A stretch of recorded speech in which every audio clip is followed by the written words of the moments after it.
Amén. Hermano, yo no sé usted, pero qué privilegio el que hemos tenido esta noche de sentir el abrazo de un padre, sentir el abrazo de alguien que no va a venir a juzgarle, no va a venir a criticar lo que tal vez usted ha hecho. Si usted le busca sinceramente, él va a venir a decirle: yo puedo darte ropa nueva, yo puedo limpiar tus heridas, yo puedo tomar el corazón que ha estado roto y construirlo y no dejarlo remendado con curitas, sino totalmente nuevo. Y qué privilegio es poder sentir muchas veces el dolor del Padre. Quizás para los que somos padres ya tenemos el privilegio de ser más sensibles cuando un hijo se va lejos, cuando un hijo cae, cuando un hijo se ensucia. Y tenemos el privilegio de sentir quizás en gran manera el dolor que nosotros muchas veces no podemos expresar con palabras. Un paréntesis, voy a invitar a los niños, ¿verdad?, que puedan pasar a su clase, y mientras las maestras pasan también, yo le voy a invitar que vaya a Romanos capítulo 6 y voy a hacer breve. Yo sé que el Señor está aquí y quiere terminar lo que Él ha comenzado. Nos ha traído en una semana maravillosa, hemos tenido un clamor maravilloso, hemos estado en la mañana como liderazgo, reunidos, aprendiendo de la oración. Hemos escuchado cuáles son los pilares, pero también hemos visto los obstáculos que el enemigo quiere poner, pero sobre todo hemos aprendido que la oración es el medio para hablar yo con mi Padre, para hablar y crecer y no dejarme llevar por la corriente de este tiempo. Romanos capítulo 6, versículo 23, y en este ambiente tan hermoso que nosotros tenemos, yo le invito a que con toda reverencia podamos leer este versículo tan poderoso, tan maravilloso, que a mí personalmente toda la semana me ha ministrado y yo sé que nos va a ministrar otra vez esta noche. Romanos 6, 23 dice: porque la paga del pecado es, repita conmigo, muerte.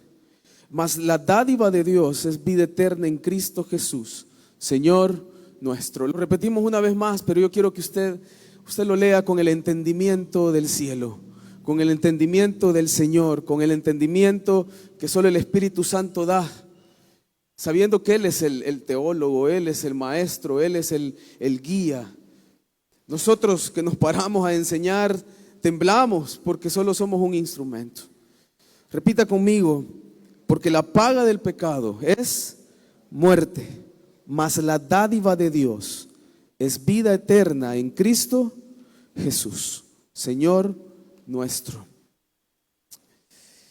El versículo nos muestra dos situaciones que yo lo quiero simbolizar de esta manera.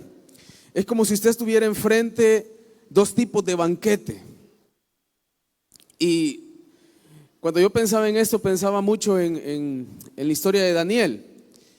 Cuando Daniel entró, ¿verdad?, a ser un ministro del reino de Nabucodonosor, ¿verdad?, ya de Babilonia, Daniel se encuentra con dos tipos de alimento.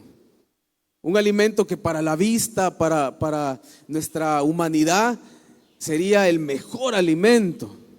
Pero a la par se encuentra también con el alimento que humanamente podría ser aquel alimento que solo consuma la persona enferma, ¿verdad?, en una dieta o que quiere bajar de peso. Entonces se encuentra en dos tipos de banquete. Y este versículo yo lo quiero simbolizar así primeramente. Es como que usted aquí en el altar tuviera dos banquetes, tuviera una mesa repleta de todas las carnes de especialidad del mundo, hechas por los mejores chefs del mundo, con los mejores sazones del mundo, naturales, claro, con las mejores especies naturales. Un deleite para nuestro olfato, un deleite para nuestra vista, un deleite para el paladar. Y dentro de esa mesa también usted tiene las mejores bebidas, Bebidas naturales, las que usted quizás nunca ha probado en la vida, pero bebidas carísimas quizás. Pero del otro lado tiene un banquete que usted podría decir que solo es para la gente que ya tiene mala presión o ya padece de algo, ¿verdad? Encuentra en otra mesa fruta, legumbres, cosas que naturalmente nosotros como humanos consumimos cuando empezamos a sentirnos mal, cuando empezamos a sentir mareos, andamos buscando todos los test posibles para ver si los mareos se van. Cuando llega el insomnio, empezamos a buscar la manzanilla y a ver qué hacemos.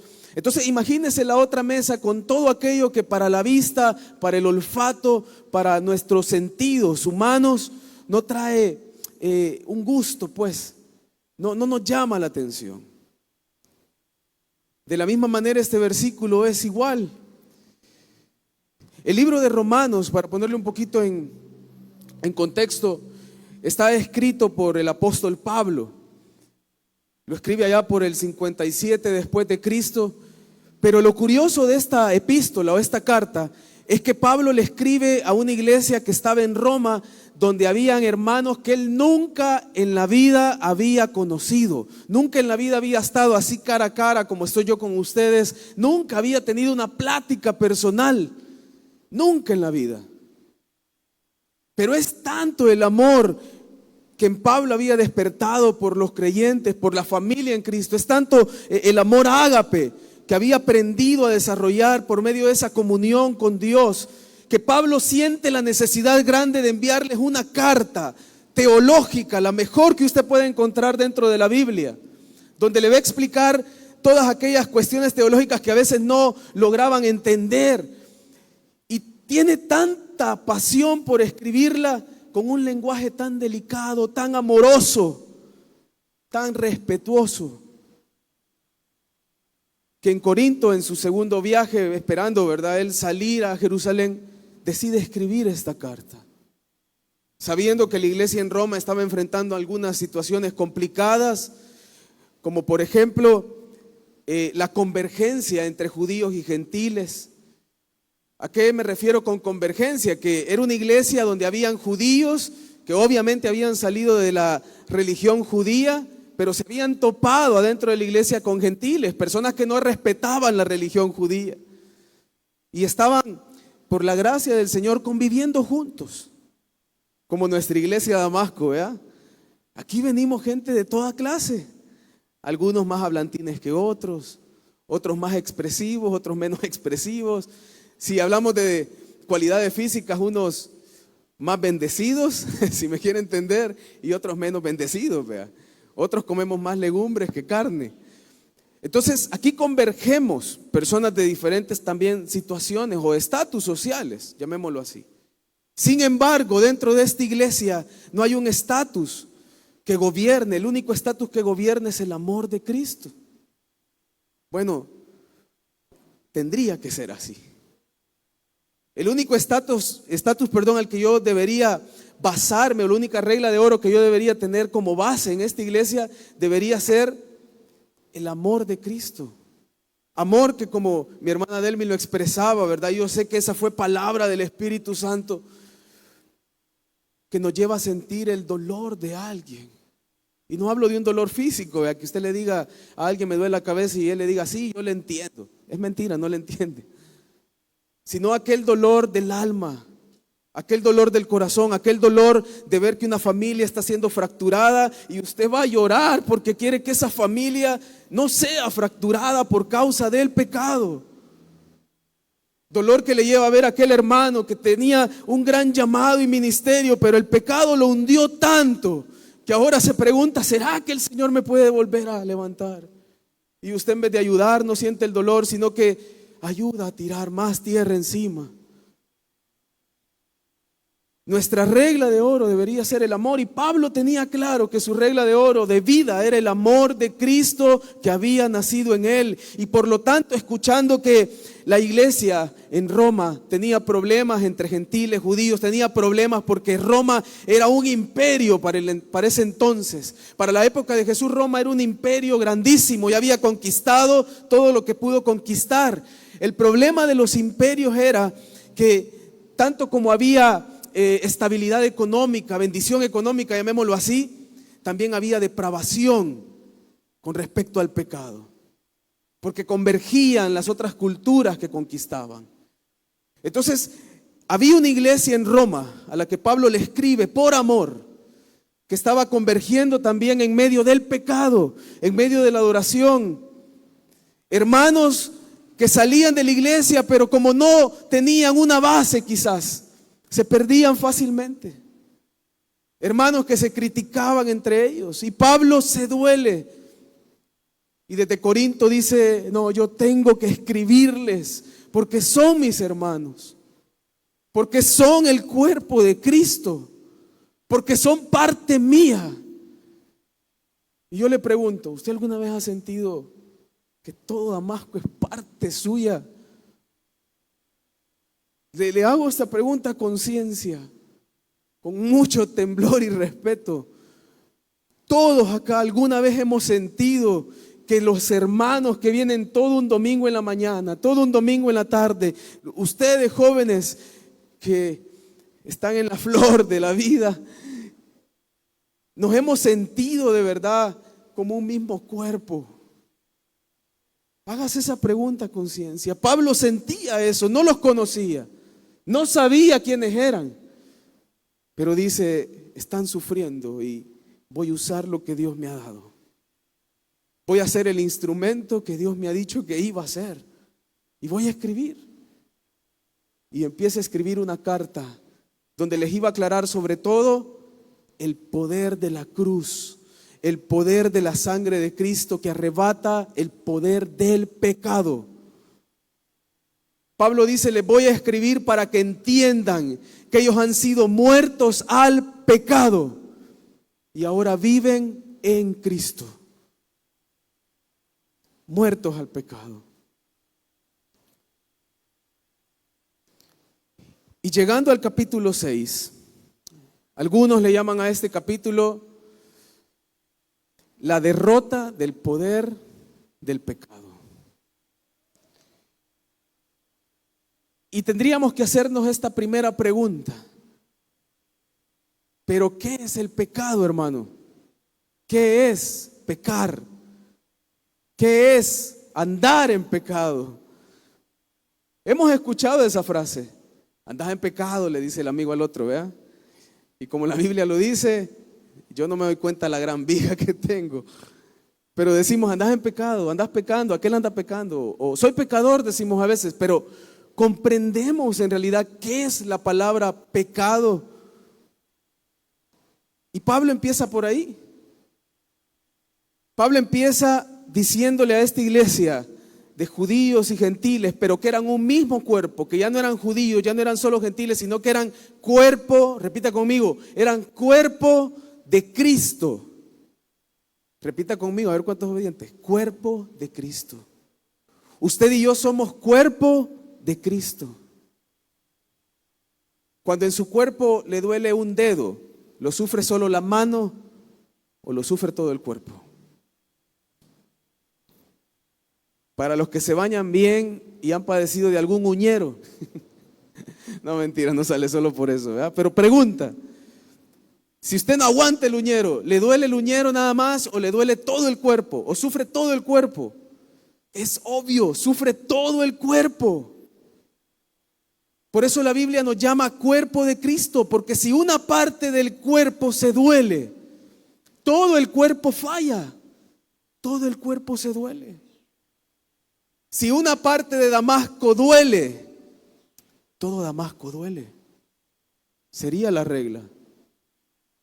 Entonces Pablo viene y les dice, les voy a dar a entender por dónde empieza el dolor. Y empieza por el pecado.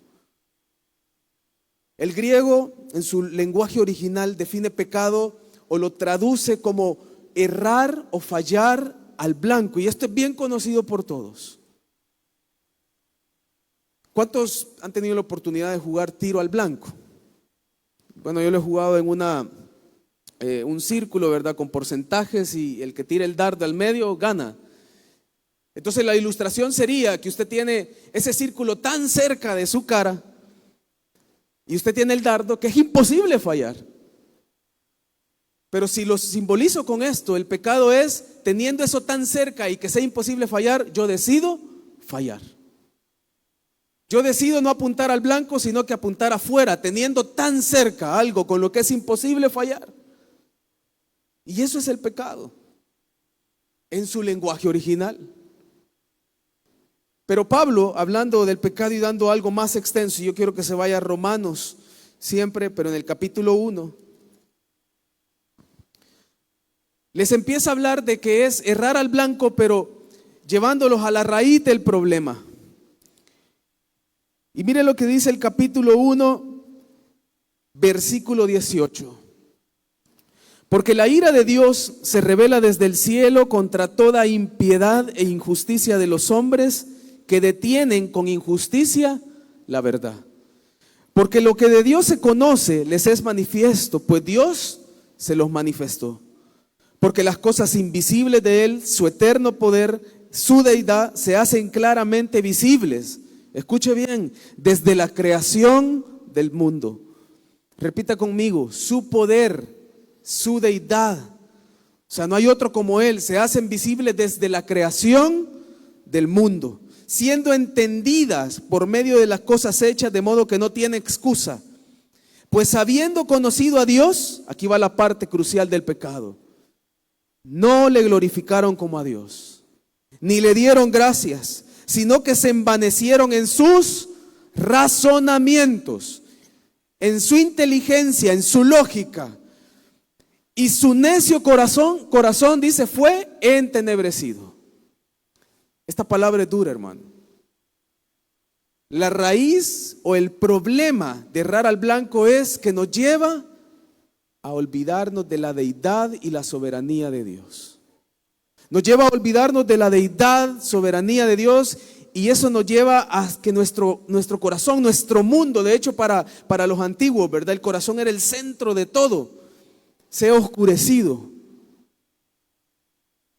¿Cuántos pueden caminar sin luz en lugares donde de verdad ni a tienta se puede? ¿Cuántos descenderían una montaña sin ninguna luz, sin ninguna ayuda?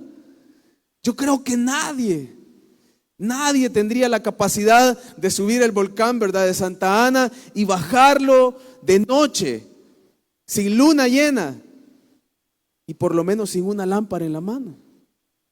Es obvio que si usted se atreve a bajarlo de esa manera, o termina en el cráter, o termina abajo y lo encuentran, pero también no lo creo. Y cuando nosotros vivimos consumiendo de la mesa que más atractiva se ve para nosotros, empezamos a ser oscurecidos. La primera frase en el versículo 23 de Romanos 6 dice, porque la paga del pecado es muerte. Pregunto esto, ¿a quién se le paga en nuestro lenguaje terrenal? ¿Quiénes reciben un salario en nuestro lenguaje terrenal? Todo trabajador, ¿verdad? En pocas palabras, entonces está diciendo que aquellos que viven en pecado trabajan para alguien. ¿Lo había visto de esta manera? A mí el Señor me lo reveló así y nunca en mi vida hubiera pensado eso. Pablo escribe la paga, se está recibiendo un salario. Entonces hay un jefe, hay alguien que manda, hay alguien que domina, hay alguien que cada quincena lo llama entonces y le dice, aquí está tu salario. El problema de este contratista o de este dueño de empresa es que como jefe es un mal jefe,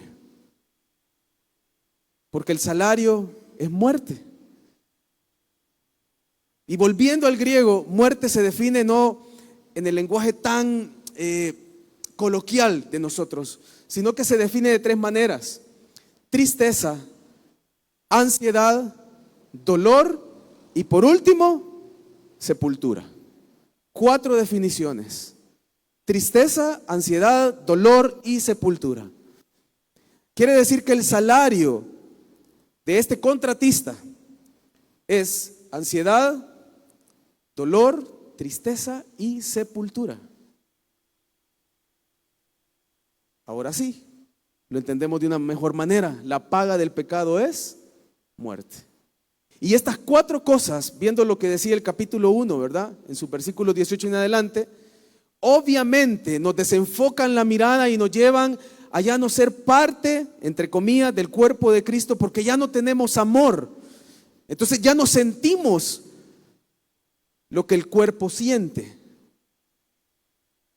Porque nos olvidamos entonces de aquel que creó el cuerpo, de aquel que fundó la iglesia, de aquel que lo creó a usted, como dice el Salmo 139, desde el vientre de su madre. Aquel que conversó con usted y cara a cara, lo consintió ahí. Olvidamos la soberanía, olvidamos la deidad y empezamos a entrar en un mundo oscuro. La primera parte, ansiedad. Hay un rey que empieza bien.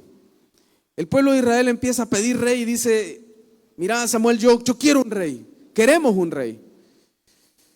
Samuel se pone un poco inquieto porque él sabía que el rey en ese momento era, a ver, lectores de la Biblia, yo me he dado cuenta que hay un alto porcentaje hoy que esta generación no sabe ni las historias más comunes de la Biblia y eso me preocupa, sí me preocupa. Estas son de las historias básicas, vea. Entonces les vuelvo a hacer la pregunta.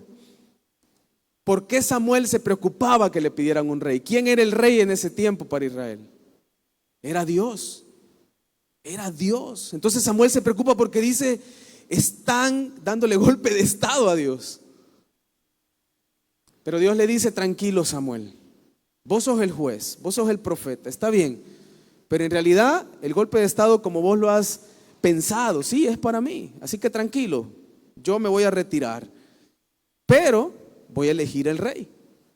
Y elige un rey para que gobierne Israel. Y este rey comienza bien. Comienza muy bien. Un rey que tenía, pero estos son para otros temas, ¿verdad? Cuando hagan una serie de aquellas situaciones emocionales.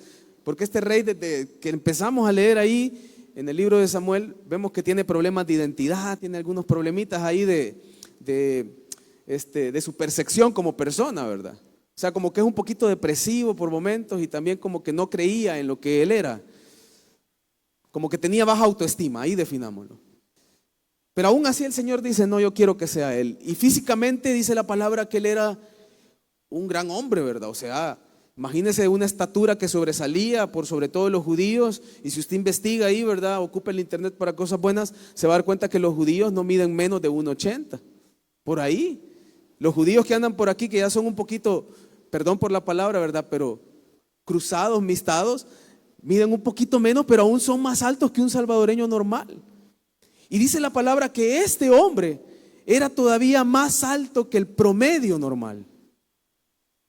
Entonces era un gran rey, se imponía respeto, solo verlo entrar era como, no, yo mejor me siento, ¿verdad? Y el Señor dice, este va a ser el rey, empieza bien, pero una cosa le falló, y es la obediencia. 2 veces el Señor aguantó, una vez, y la segunda como que ya no, ¿verdad? La primera le dijo, hace esto, no lo hizo como él quería. Y la segunda le dice, hace esto. Y por no perder quizás su título de rey ante la gente, él hace algo que no tenía que hacer, sacrificar. El sacrificio estaba destinado para el profeta, para el sacerdote, en este caso era Samuel. Pero él se adelanta porque Samuel era como los líderes de Damasco, ¿verdad? Dicen a las 7, llegamos 7:15. Entonces era como si uno de los muchachos, ¿verdad? Que están esperando el transporte, dicen, no, el líder no va a venir, vámonos ya, hay que se vaya atrás, ¿verdad? Entonces Saúl lo hizo, Saúl dijo, bueno, Samuel no viene, entonces yo lo voy a sacrificar. Pero a Dios le desagradó, porque era desobediencia. Y dice la palabra que entonces el Señor le quitó el reino, pero por causa de la desobediencia, transformémoslo, por causa del pecado, Él permite que llegue un espíritu a atormentarlo. Yo no sé cuántos se han detenido en esa parte de la palabra y el Espíritu Santo los ha llevado a de verdad investigar qué significa ese espíritu. La primera pregunta, ¿será que el Señor dijo, ve y mandó el Espíritu? Esa es una pregunta muy teológica, muy profunda, que muchos a veces erramos ahí. Y algunos la han ocupado para transgiversar, ¿verdad? Y decir, ya ven, el Señor permite cosas malas. No, el Señor no permitió, el Señor no lo mandó. El Señor nada más se apartó de la puerta porque alguien más le sacó de la puerta. Cuando empiezan a llegar situaciones complicadas a usted, y usted sabe que ha estado consumiendo del banquete equivocado, no es que Dios mande legiones de demonios para que lo ataquen. No, simplemente el que guarda la puerta, el que guarda la casa, ya no está. Usted lo apartó, usted lo sacó, usted lo quitó. Entonces a Saúl le pasó esto. El espíritu llegó por sus problemas de autoestima, por sus problemas que ya traía, y empieza a atacarlo. Hay un pastor psicólogo que dice, este es un cuadro profundo de ansiedad. ¿Por qué? ¿Por qué podemos ver que es un cuadro profundo de ansiedad? Porque él pasaba desesperado, tenía un carácter volátil, quería matar a David por celos. Pero curiosamente, solo cuando David a veces tocaba, o sea, entraba en una atmósfera de adoración la casa, y él dormía, ¿verdad? Se calmaba. Muy similar a la ansiedad en este tiempo, ¿verdad? La persona ansiosa tiene que tener algo que lo tranquilice. De hecho, el psicólogo no cristiano dice, ponga música instrumental. Y lo manda a esas músicas tal vez de relajación de yoga, ¿verdad? Y la persona, como que mengua. Pero la persona cristiana, un psicólogo cristiano, y aquí tenemos una muy buena, usted descubra quién es, le va a recomendar otra cosa. Y es lo que Pablo decía a la iglesia de Romanos. El problema es que está recibiendo un salario equivocado. Está recibiendo un salario de un contratista malo. Está recibiendo un salario que te va a traer ansiedad y por ende la ansiedad te va a llevar a tristeza. Tristeza. ¿Me explico un poco? Quiero que volvamos a Romanos.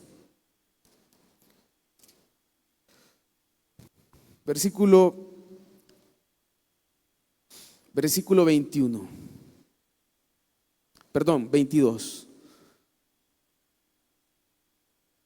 Dice, profesando ser sabios, se hicieron necios. Y este es el versículo importante, escucha el 23. Y cambiaron la gloria de Dios incorruptible en semejanza de imagen de hombre, corruptible, de aves, de cuadrúpedos y de reptiles. Cuando usted recibe el salario equivocado, aparte de olvidar la deidad, la soberanía, entonces su Dios va a ser otro. Su Dios va a ser otro.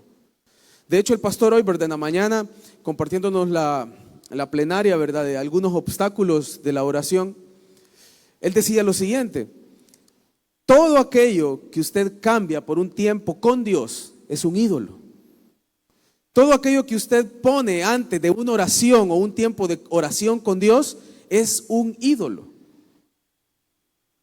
Y aquí Romanos en el capítulo 1 está expresando que cuando usted está recibiendo un mal salario, porque el hombre va a tener siempre, el ser humano va a tener por naturaleza la necesidad de llenar un vacío.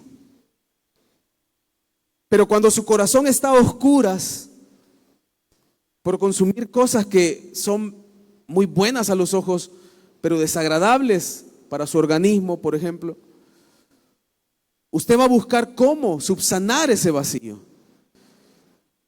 Y al estar en el banquete equivocado, usted lo va a subsanar con ídolos. Lo va a subsanar con la vanagloria de esta vida. Va a tratar de llenar ese agujero, ¿verdad?, de soledad con un montón de relaciones que no le llevan a nada. Va a tratar de llenar ese agujero quizás de tristeza a través de pequeños momentos en los que usted olvida la tristeza. Llamémosle vicios, llamémosle fiestas, llamémosle amigos, ¿verdad? Hay una encuesta que yo estas semanas atrás veía y era un poquito, bueno, no sé, para mí era un poquito preocupante, ¿verdad? La encuesta dice de que por lo general, a partir de los 18 años, empieza, por decirlo así, un alejamiento masivo de jóvenes hacia el mundo, por decirlo así. Un alejamiento de la iglesia. Y este estudio, porque es un estudio, de hecho, usted lo puede buscar ahí en YouTube, con bases teológicas habla de que vivimos de nuevo aquella generación que vino después de Josué. Hay un versículo en Jueces que a mí siempre me ha gustado, que dice que la generación que se levantó después de la generación que dejó Josué fue una generación que ya no conocía a Dios, porque dejó de ver las obras de Dios. Porque fue una generación que dijo, no, yo no vi el mar partirse, así que no creo. No, yo no vi a Dios hablando con alguien, así que no creo. Y el estudio decía de que a los 18 años el joven está pidiendo milagros, pero sin tener comunión con Dios. El joven quiere ver cosas sorprendentes, se pregunta y dice, pero es que esto será verdad, hasta que no lo vea yo, no lo creo. Pero sin tener comunión con Dios. Y es tan grave porque la misma juventud contagia a la generación anterior. Porque yo le pregunto algo, basados en el versículo de Jueces, esa generación que se levantó, ¿no creen ustedes que tenía personas mayores dentro? Pero habían sido también contagiadas por la incredulidad. En resumen, el estudio dice que vivimos en una época donde la juventud se aleja del Señor porque el enemigo ha puesto el velo de la incredulidad. Si no hay milagros, no hay Dios. Si no hay sanidades, no hay Dios. Y lo que el pastor ha estado recalcando, ¿verdad? Si no hay emoción, no hay Dios. Entonces viene Pablo y escribe y dice, profesan ser sabios. Se llenan la boca diciendo, estudié teología, saqué el bíblico, tengo Izum, he hecho cursos, he hecho máster de Biblia, yo conozco, lo que estás diciendo es un error.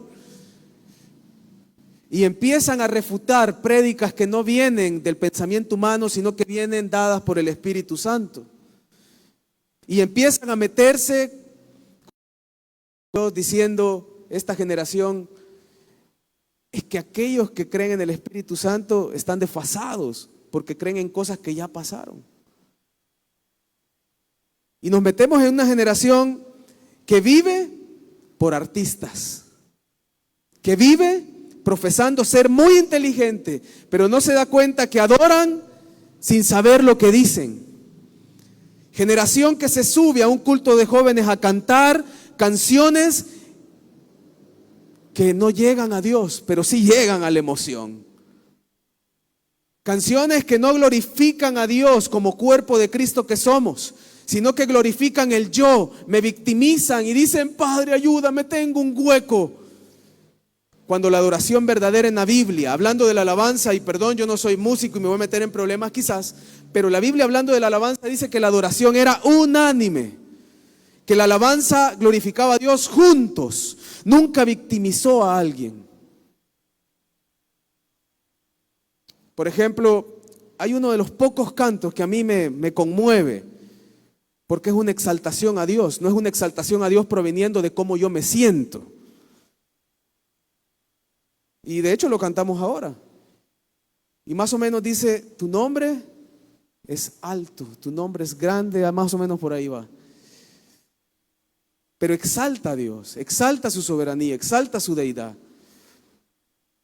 Pero vivimos en una generación que como quiere ver pruebas, no trata de exaltar la deidad de Dios porque no lo ve.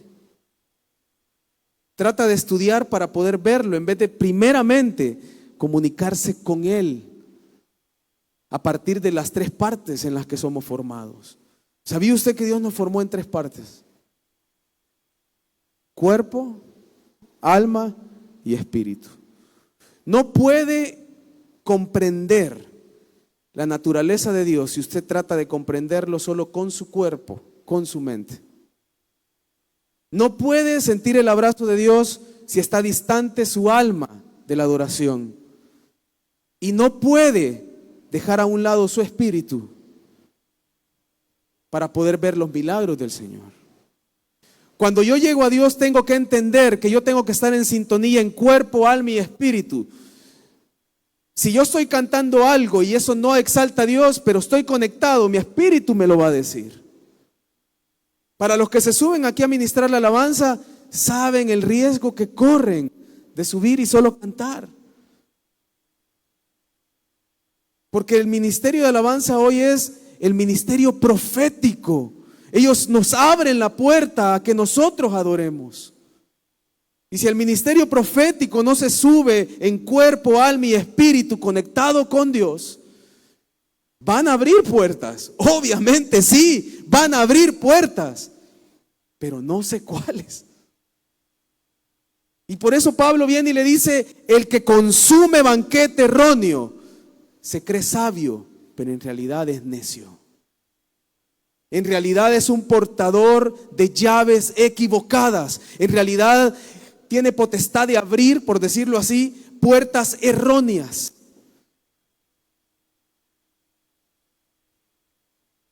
Pero Pablo termina y dice, reconozcamos algo. Si siguen consumiendo este banquete, si siguen consumiendo estas partes de este banquete que es muy atractivo, y lo vamos a contextualizar, ¿verdad? Qué atractivo parece el futuro. Qué atractivo parece. Levante la mano el que ya tiene planificada su vida para 5 años. Sin miedo. Mire, yo ahorita le puedo asegurar que no levantan la mano, pero hay muchos que ya tienen planificada su vida de aquí a 5 años. Y no mintamos, porque somos humanos. Levante la mano aquel que no quiere dinero, no quiere trabajar, no quiere casa, no quiere familia. Levante la mano. ¿Ya ve? Hacemos planes. Por naturaleza planeamos todo el tiempo. Hacemos planes. Pero el error está en esto. ¿Qué tanto planificamos con Dios a la par? ¿Qué tanto planificamos con Dios como Padre que me va a aconsejar el mejor plan? Un hermano me decía ahora, camino al retiro, ¿verdad? Nos fue a traer un hermano. Y el hermano, hace poco, ¿verdad? Él tomó la decisión de dejar su trabajo. Y él me dice, ¿sabe, hermano? Y a mí me impactó esta palabra. Porque yo le dije, hermano, tenga fe, el Señor lo va a sostener. Y yo queriendo dar palabra de ánimo. A veces uno en su humanidad y yo le voy a dar palabra de ánimo. Y el hermano me terminó animando a mí. Y me dice, yo con eso estoy seguro, hermano. ¿Sabe algo? Es que ya no es tiempo de pensar en esta tierra. Y me hizo así. Pensemos ya en ¿a dónde vamos? Un hermano mayor. No es que él no piense en el presente, pero sabe a quién tiene anclado al presente. El problema no es que usted piense en el futuro. El problema es que usted ahorita esté haciendo planes para el futuro, pero no esté anclado al Señor. Y se esté afanando tanto en sus planes sin darse cuenta que de repente Damasco se quedó sola. Porque sonó la trompeta y nos fuimos a la mejor graduación. Y yo, juventud, quisiera que me invitaran a todas las graduaciones aquí en la tierra. Quisiera que me invitaran cuando se gradúe de ingeniero, de licenciado, cuando saque el doctorado, el PH y todo lo que existe. Pero ¿sabe dónde yo me voy a sentir mejor? Cuando de repente mencionen el nombre de un joven allá, ¿verdad? Y digan en el cielo, pase el joven tal, tal, tal. Aquí está su corona y aquí están lo que le va a adornar. ¿Por qué no cambiamos y empezamos a pasar a la otra mesa? Y Pablo, hablándole a los romanos, les dice, dejemos de lado el pecado. Dejemos de vivir bajo pecado pensando que todo el tiempo la gracia va a abundar. Dejemos de vivir pecando pensando que por eso el Señor nos va a amar más. Cuando usted peca deliberadamente, cuando usted decide consumir el banquete equivocado, el Señor no lo va a amar más, sino que usted está llevando el camino hacia su propia muerte, porque usted se está oscureciendo cada vez más y empieza a ver más de lejos la soberanía de Dios. Empieza a ver más de lejos los milagros de Dios. Empieza a ver más de lejos el abrazo del Consolador. Empieza a ver más de lejos la cruz de Cristo y lo que tanto sufrió. Hoy, por ejemplo, veíamos que Él decía: Padre, si tú quieres, llévame a la cruz, pero no sufriendo. Esas serían las palabras quizás, ¿verdad? Llévame a la cruz, pero tal vez no pasando tanto dolor. Yo quiero ir, pero quizás no por ese camino. Pero le dice el Señor: pero ¿sabes qué? No me hagas caso. Hacelo como vos querrás. Y en pocas palabras también era un ejemplo para nosotros. Padre, si tú quieres, llévame al plan que he hecho dentro de 5 años. Pero a tu manera. Pero así como tú hiciste cruzar, ¿verdad? En el capítulo 3, el Jordán, yendo tú primero, abriendo las puertas y marchando yo atrás, por un camino desconocido, pero que tenía la seguridad que nada iba a pasar porque tú ibas al frente de mí, que nada iba a pasar porque tú marchabas, y que si había un peligro, yo ya no lo iba a ver. Y hablándole a los romanos, entonces Pablo viene y les dice: no vayan a la muerte. Ya no se llenen de ansiedad, ya no se llenen de tristeza. Amado joven, yo le voy a decir esto con mucho respeto y con mucho amor. A mis 35 años ya no me considero joven, soy joven adulto, ¿verdad? Eso sí. Pero con todo respeto le voy a decir algo. Aquí no hay nadie que no haya sufrido por causa del pecado. Aquí no hay nadie que no haya experimentado el salario de este contratista. Pero ¿sabe cuál es lo maravilloso de esto? Que dentro de las personas mayores que usted puede ver acá, empezando del pastor, diáconos y todos aquellos líderes ya que usted puede decir que grandes líderes, entre comillas, porque seguimos siendo iguales, porque solo somos instrumentos, por gracia el título es otro. Pero la ventaja que usted tiene es que como ya pasamos ahí, sabemos cómo cuesta y que por amor un día fuimos rescatados. Y es lo que nosotros anhelamos para ustedes. Es lo que nosotros queremos, como esta tarde, tener esas visitas del Señor. Que usted se sienta amado. Si en casa está habiendo problemas con familia, pero que usted se sienta amado porque usted ha decidido empezar a consumir el mejor banquete. Y la segunda parte de Romanos 6:23 dice: mas la dádiva de Dios es vida eterna.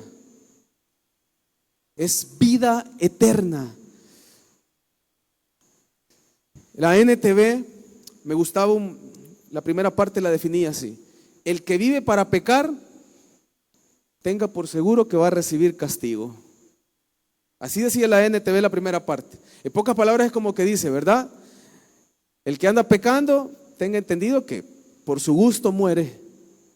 Pero la segunda parte decía: pero el que vive para Cristo, tenga por seguro que tiene un regalo especial.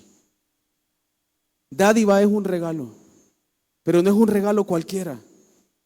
Pablo ocupa un lenguaje aquí muy profesional, muy ético, muy de abogado, por decirlo así. Y por eso él no pone regalo, lo pone en un lenguaje bien al nivel del romano, ¿verdad? Al nivel de ellos como profesionales. Y les dice: van a recibir una dádiva. Porque ellos sabían que esa palabra dádiva, como Pablo la había escrito, significaba un regalo que no estaba ni siquiera al alcance de ellos. Un regalo que no era por méritos.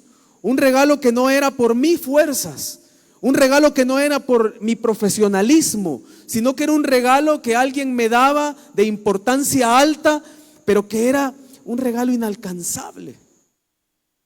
Entonces Pablo les dice, sepan esto, la dádiva es vida eterna, el regalo de Dios es vida eterna. Si usted decide consumir el banquete que parece menos atractivo, el banquete que parece que va a sufrir todo el tiempo, el banquete que le va a llevar a cerrar amistades, el banquete que le va a llevar a dejar aquellas cosas que por momentos la carne se siente bien. Pero si usted decide consumir de este banquete que tal vez para los ojos no parezca atractivo, les escribe Pablo inspirado por el Señor diciéndoles, recuerden, van a tener un regalo que es inalcanzable, pero que Él se los está dando y no por méritos. Y este regalo viene por alguien. Y dice el versículo, en Cristo Jesús. Y me gusta algo al final, dice, Señor nuestro. Pregunto, ¿será lo mismo decir Cristo Jesús o añadirle Cristo Jesús, Señor nuestro? Usted está dándole toda la potestad, toda la soberanía. Está reconociendo su deidad cuando le llama Señor nuestro. Entonces Pablo les dice, si ustedes vienen, aceptan y entienden este banquete, tengan por seguro que no van a extrañar la carne. Científicamente dicen que la carne debe consumirse 1 o 2 veces al mes, la carne roja, porque tarda más o menos 30 días en ser digerida. Para los que han comido carne asada en estos días, y en la noche es peor. Sí, es peor. Imagínense cuánto daño, ¿verdad? Cuánto daño. Y también bajo los nutricionistas está comprobado que una comida balanceada, ¿verdad? Entre legumbres, verduras. Las legumbres ya saben qué son, ¿verdad? Verduras y etcétera. Y carnes blancas le ayuda a tener una vida más saludable. De la misma manera, cuando usted se aleja del pecado, si espiritualmente usted está saludable, su alma lo va a estar, su cuerpo lo va a estar, usted va a estar radiante. ¿Qué pasó cuando Moisés descendió de hablar con el Señor allá en el monte? Dice que le tuvieron miedo, porque él bajó y dice que su rostro tenía una esfera de luz, o sea, brillaba, porque había estado cara a cara con la presencia del Señor. Porque estaba recibiendo continuamente esa conversación que traía a regalos maravillosos. Quiero que nos vayamos a Gálatas, capítulo 3. Ahí más adelante, Gálatas 3.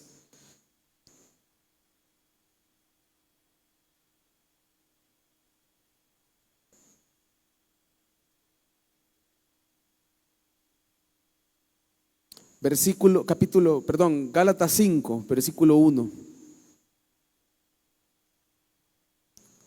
Mire lo que dice Gálatas 5:1. Estad pues firmes en libertad con que Cristo nos hizo libres, y no estéis sujetos al yugo de esclavitud. Repita conmigo. Estad pues firmes en la libertad con que Cristo nos hizo libres, y no estéis otra vez sujetos al yugo de la esclavitud. Si usted ya una vez aceptó a Cristo, le reconoció como su Salvador, ¿por qué venir de nuevo al banquete que nos contamina? No es que en esta tierra vamos a dejar de pecar, porque Pablo aquí está hablando del pecado a conciencia, de ese pecado del cual usted fue libre una vez, pero a conciencia viene y lo vuelve a tomar. De ese pecado que una vez el Señor rompió toda atadura, pero usted por su gusto vuelve y lo toma, queriendo invalidar el sacrificio.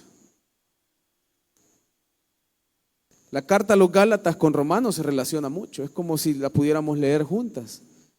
Entonces Pablo a los Gálatas, y diría yo que también en pocas palabras les quería decir lo mismo a los romanos, les dice: estén firmes, venga lo que venga, manténgase firme, porque el Señor ya lo libró, porque el Señor ya le rompió las cadenas de esclavitud, porque el Señor ya lo hizo libre y le ha dado un regalo maravilloso que es la vida eterna. La palabra vida aquí se traduce como Zoe, y Zoe significa en el griego una vida que es inalcanzable en esta tierra. Es una vida que usted, por más que la busque, no la va a encontrar acá. Es una vida que por más que usted haga méritos, no la va a alcanzar. ¿Sabe por qué es una vida inalcanzable? Porque es una vida que fue comprada, que fue pagada a precio de sufrimiento, que fue pagada por un personaje, por un hombre, por el único Dios verdadero llamado Jesucristo, que decidió cargar toda su injusticia sobre sus hombros. Llorar a tal grado de sentir la intensidad del pecado, gritar en los momentos cruciales: Padre, ¿por qué me has abandonado? Porque en ese momento se abre la brecha que el pecado abre entre ese regalo y mi persona. Cuando usted peca, se abre una brecha grande, y ahí es donde cae el dolor, ahí es donde cae la culpa, ahí es donde el enemigo entra y le dice: no te vas a levantar, Dios no te ama, Dios no te quiere, Dios ya te olvidó. Pues yo le digo algo diferente, porque la Biblia lo dice y Pablo lo dice aquí. Si Él ya pagó, lo único que usted necesita es alejarse del banquete equivocado. Y es aceptar el regalo. Solo tengo que tomarlo. Pero ese regalo me trae decisiones cruciales en la vida. Tengo que tomar decisiones cruciales. Y la primera decisión, y la más básica, porque es la única que voy a mencionar por el tiempo, es obediencia. Y la obediencia yo la cumplo cuando vengo a la palabra. Y cuando ocupo el otro pilar que lo mencionaron en la mañana, la oración. Y estas dos cosas me llevan a ser obediente. Me llevan a caminar en medio de la corriente. Me llevan a soltar amistades, aunque me duela, pero porque sé que el regalo del Señor es más grande. Y mientras orábamos, mientras el Señor nos ministraba, yo estaba con ganas de llorar. ¿Sabe por qué? Por una cosa, porque el Señor me llevó a recordar cuánto sufrí con la paga del pecado. Porque el Señor me llevaba a recordar cuánto fingir una sonrisa no cuesta, pero estar en las noches sintiendo ganas de morirse mejor. Y el Señor me hacía llorar porque me decía: ¿sentís eso? Pues es lo que sienten muchos aquí que no se han dado cuenta que el salario que están recibiendo es equivocado. Que están compartiendo la palabra, pero están siendo contratados no por mí. No tienen la dádiva. Ya no oran, ya no leen, ya no obedecen. Viven a su manera como sabios, pero son necios. Y sabe, no me llevaba el Señor a juzgarlos, me llevaba a llorar. Y de hecho yo decía que la hermana de él mejor cante otra, porque tengo muchas ganas de llorar y no voy a predicar.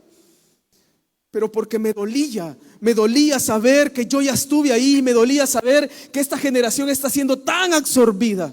Y no solo ustedes como jóvenes, mayores también, estamos siendo tan absorbidos para olvidar un regalo que no vamos a encontrar en esta tierra si no es por medio de Cristo.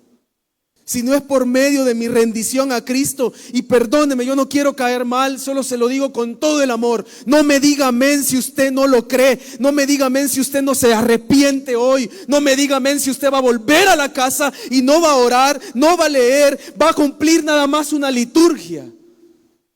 El amén es una palabra tan poderosa porque usted dice: así sea. Y si usted dice: si yo desobedezco, voy a la muerte, y dice amén, usted está diciendo que así sea, Señor. Si usted dice amén, es porque cree que debemos volver al banquete correcto, debemos volver a la dádiva de Dios. Por difícil que sea, volver a mi intimidad personal. Y Pablo, en pocas palabras, a los romanos les quería decir esto: manténganse firmes. Él ya pagó, Él ya quitó la carga, el yugo es una carga, Él ya quitó el peso.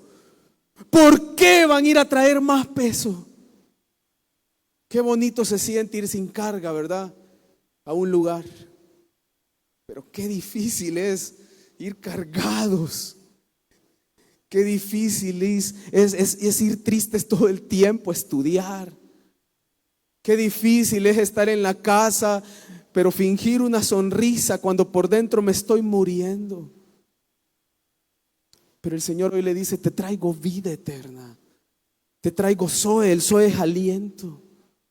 El Zoe es lo que algunos, porque yo sé que no todos, pudimos sentir a través de la alabanza esta noche. El Zoe es ese aliento que muchas veces usted dice: ¿qué es esto? Pero qué hermoso. ¿Qué son estas ganas de llorar que yo siento? Pero que no es de tristeza, sino que es algo que está pasando adentro. Yo quiero que se ponga de pie.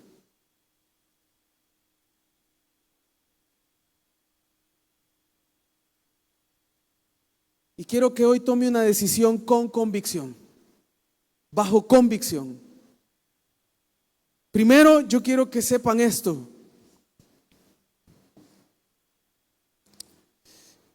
Les entiendo. Y yo sé que ustedes me entienden. Porque yo soy parte del cuerpo de Cristo y ustedes son parte del cuerpo de Cristo. Me duele. Y yo sé que a ustedes también les duele cuando yo puedo tropezar.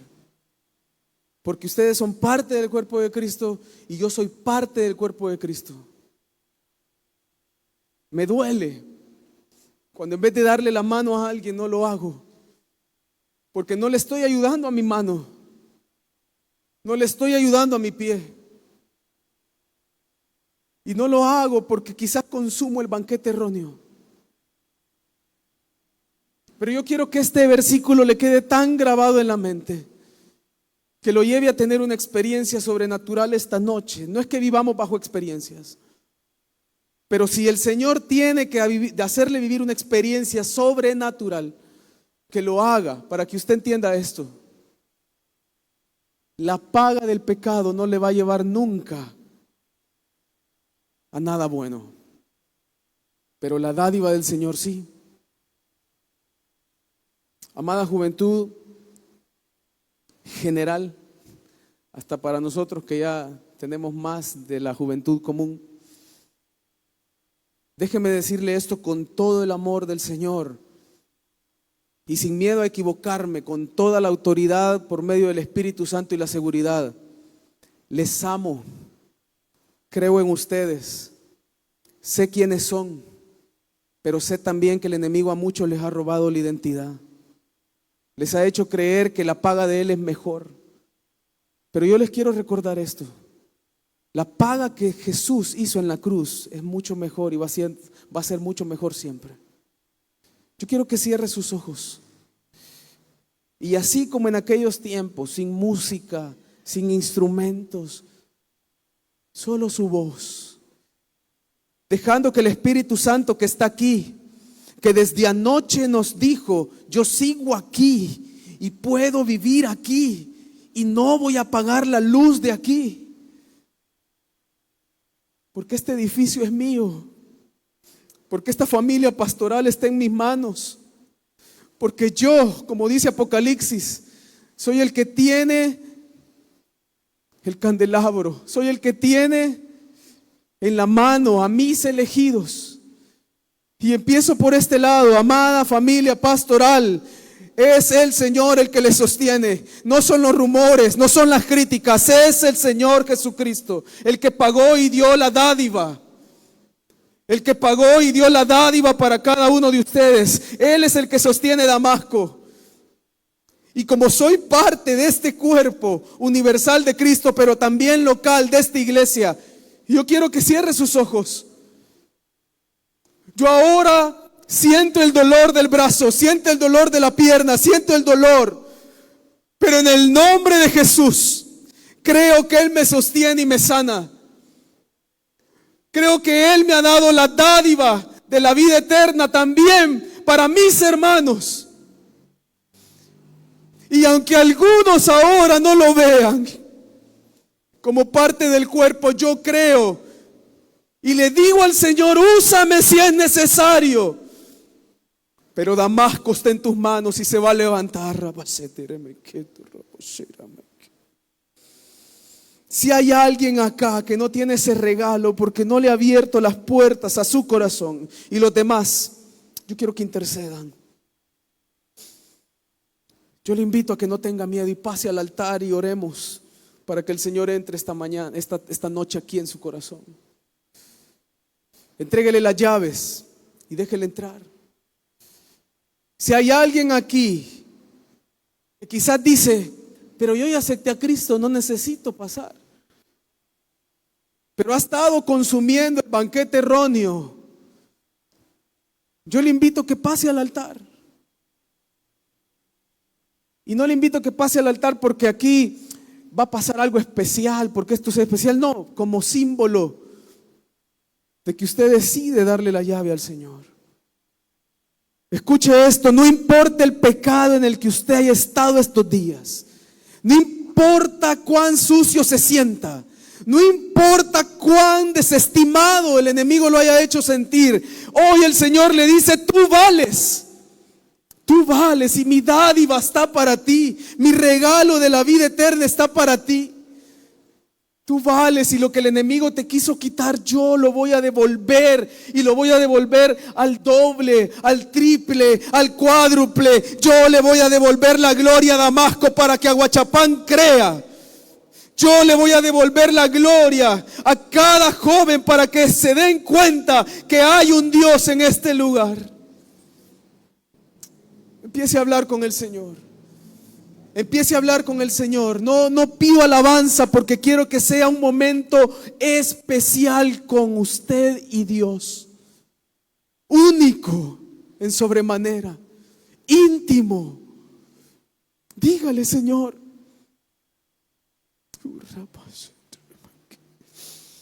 Solo escúchele. Solo escúchele. El Señor le quiere hablar. El Señor le quiere hablar. Ministro que te has caído, el Señor te va a levantar. Pero solo quiere una decisión. Ministro que te has caído, sea de cualquier sector, el Señor te va a levantar, pero quiere una decisión. Pastores, evangelistas, misioneros, maestros, ministros de alabanza, el Señor te va a levantar porque Él no está ahora aquí para condenarte, está aquí ahora para decirte, mi dádiva sigue ahí, mi regalo sigue ahí, mi regalo de la vida está ahí. Amado joven, que has estado luchando con un pecado esta semana, el Señor lo rompe hoy. El Señor lo quiebra, pero tienes que tomar una decisión. Tienes que tomar una decisión hoy. Una decisión de no vivir igual. Una decisión de ir en contra de la corriente. Una decisión de dejarle tus planes a Dios. Espíritu Santo, tócanos. Espíritu Santo, tócanos ahí en esa intimidad, en este silencio. Así como a Elías lo cubrió el silbo apacible. Espíritu Santo, tócanos. No tenga miedo de llorar. Espíritu Santo, tócanos. Tócanos, Espíritu Santo, esta noche. Abrázanos en tu amor. Abrázanos en tu misericordia. Abrázanos en tu perdón. Volvemos a tomar esa dádiva, Señor. Volvemos a tomar esa dádiva. Y para terminar, yo quiero que ponga la mano en su hermano que tiene a la par, para los que están cerca. Pero yo quiero que ponga esa mano sabiendo que somos cuerpo de Cristo, amándonos de nuevo, queriendo que esta dádiva que yo ya tengo, la tenga también aquel que ha caído, luchando por las familias que el enemigo tiene en la mira. Ministrese. Él es también su hermano. Ella es también su hermana.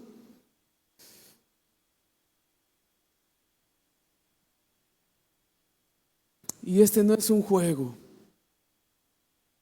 No es un juego.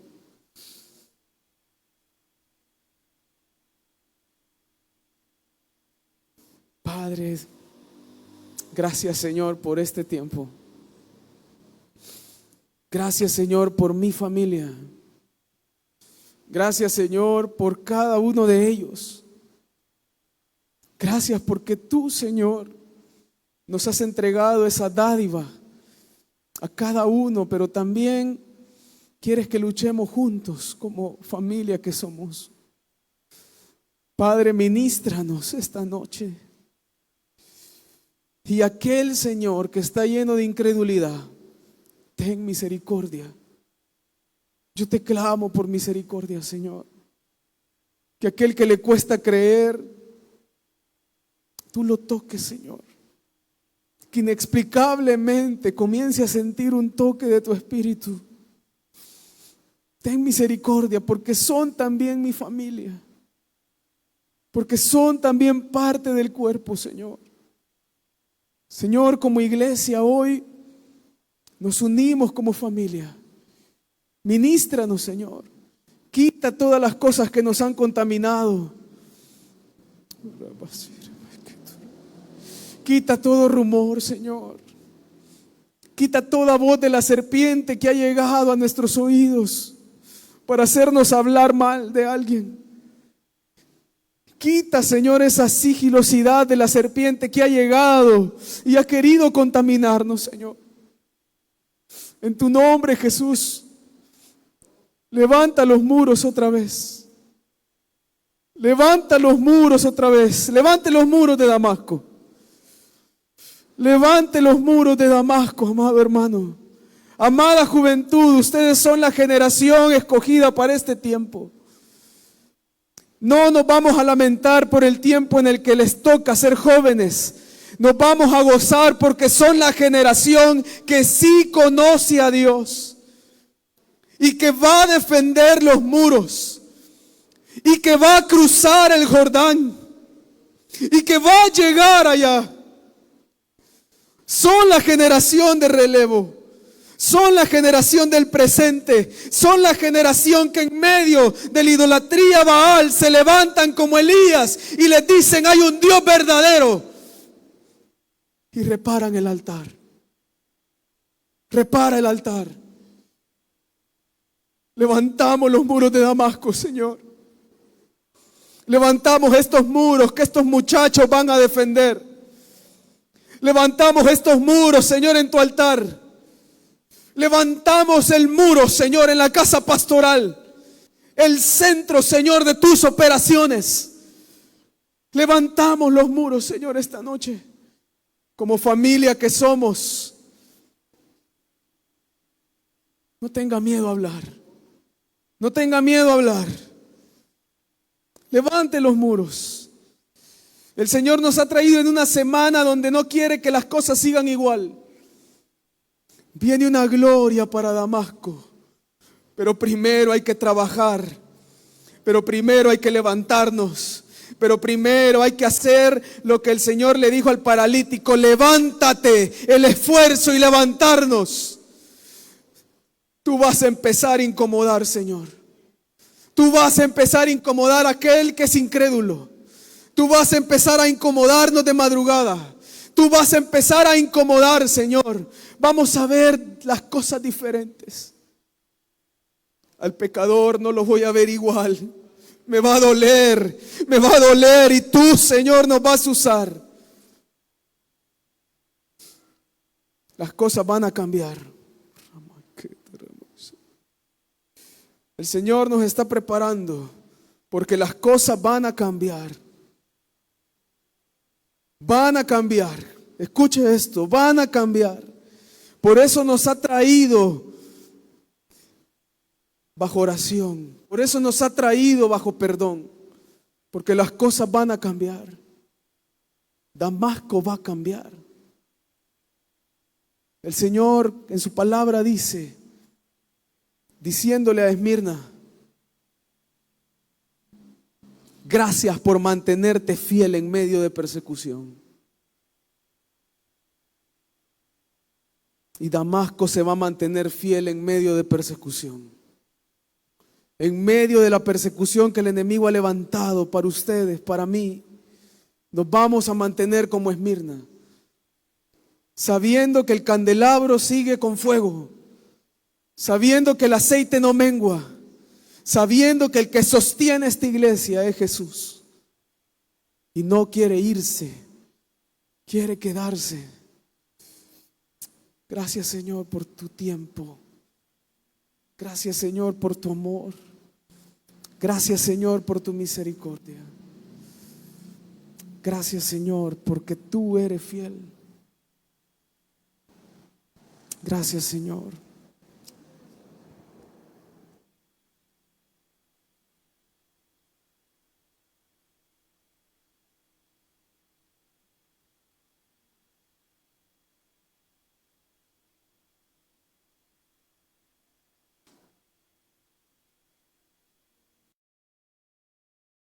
Si este mensaje habló a su corazón, quiero dirigirlo en una oración para que usted reciba a Jesucristo como su Señor y Salvador.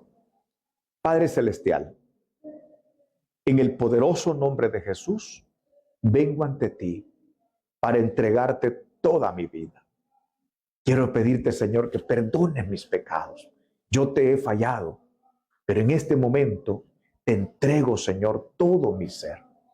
Confieso que Jesús es el Señor y creo firmemente en mi corazón que Dios resucitó a Cristo de los muertos. Padre, perdóname. Pido que la sangre de Jesús me limpie de todo pecado. Fortaléceme para poder caminar en el Evangelio. Lo pido en el nombre de Jesús. Si usted dice